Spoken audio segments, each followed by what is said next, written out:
compliments.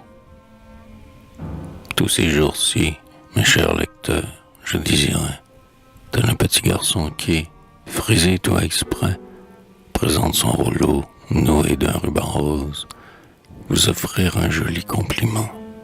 Vert ou prose, pour l'enquis, cette nuit naquit et commença. Mais quand j'étais enfant, pas plus haut que ça, dans ce genre déjà, je n'ai pas fait merveille. Le texte que l'école on nous donnait la veille et qu'il fallait le soir ou logis copier m'effrayait. J'ai noirci depuis bien du papier. Mais c'était mes débuts dans la littérature. Ces phrases, réclamant ma plus belle écriture, étaient alors, pour moi, pleines de mots d'auteur. Sur mon grand tabouret, pour être à la hauteur du pupitre, j'avais un boiste en 2 volumes. Devant moi, sur la table, un encrier, des plumes, plus un Bristol orné d'un beau feston doré, et fleuri d'un petit bouquet peinturluré. Devant ce grand travail, que j'étais mal à l'aise, fallait-il adopter la bâtarde ou l'anglaise? Que faire? Je mouillais ma plume avec effroi, je songeais au tableau du passage Jouffora, où monsieur Favarger mit 3 ans de sa vie, chef-d'œuvre et dernier mot de la calligraphie, qui montre aux gens par un tel art humilié le lion d'Androclès en plein et délié, et le dos rond, roulant les yeux, tirant la langue, transcrivait alors ma petite harangue. Pas mal, chers parents à qui je dois le jour, mais lorsque j'arrivais au cœur rempli d'amour, comment écrire cœur, un mot difficile. Je m'agitais comme un petit imbécile.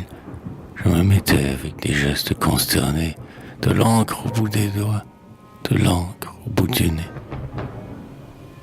Alors j'étais perdu. Les fautes d'orthographe pleuvaient. Je signais mal et ratais mon paraphe. Sur mes hauts souhaits de joie et de santé, je laissais choir enfin un monstrueux pâté. C'était affreux. Pourtant, plein d'une angoisse énorme, le lendemain, avec ce manuscrit informe, quand je me présentais devant mes bons parents, ils prenaient le papier, ouvraient les yeux tout grands, s'écriaient « C'est superbe !» et, sans dédain ni mou, embrassaient tendrement leur fils sur les 2 joues. Ouais, la page est lisible, ils semblaient l'admirer. Et l'on ouvrait l'armoire, et j'en voyais tirer des trésors, un tambour, un fusil à capsule, et je m'en emparais, joyeux sans scrupule, ne sachant pas alors, pour l'enfant tout est beau, pourquoi mon père avait toujours un vieux chapeau, pourquoi la maman, sainte parmi les saintes, portait des gants flétris et des jupes reteintes.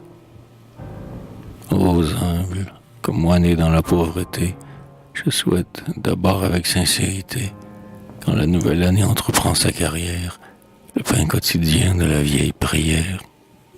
Et puis, pour qu'ils ne soient jamais trop malheureux, je leur souhaite encore de bien s'aimer entre eux.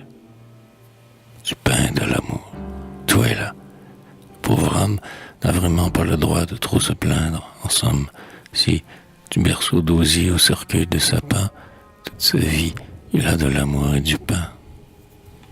Les honnêtes parents n'eurent pas davantage, mais la bonté régnait dans leur cœur sans partage. Des sentiments profonds, ils ont connu le prix, et si je sais aimer, c'est qu'ils me l'ont appris. Et tels riches, donnant de splendides étrennes, n'éprouvent pas leur joie en ces heures sereines, quand ils payaient, ayant épargné quelques sous, mon mauvais compliment par de pauvres joujoux. Mes amis, en ce jour qui groupe la famille, si cher que soit le pain, si peu que le feu brille, épanouissez-vous, ne devenez pas dur, quand les enfants viendront vous tendre leur front pur, à défaut de cadeaux, comblez-les de caresses. Entretenez en eux le foyer des tendresses, comme en soufflant dessus, on rallume un charbon. Le méchant souffre, et presque aucun homme n'est bon, et grâce au souvenir de son enfance aimée, dont son âme demeure à jamais parfumée.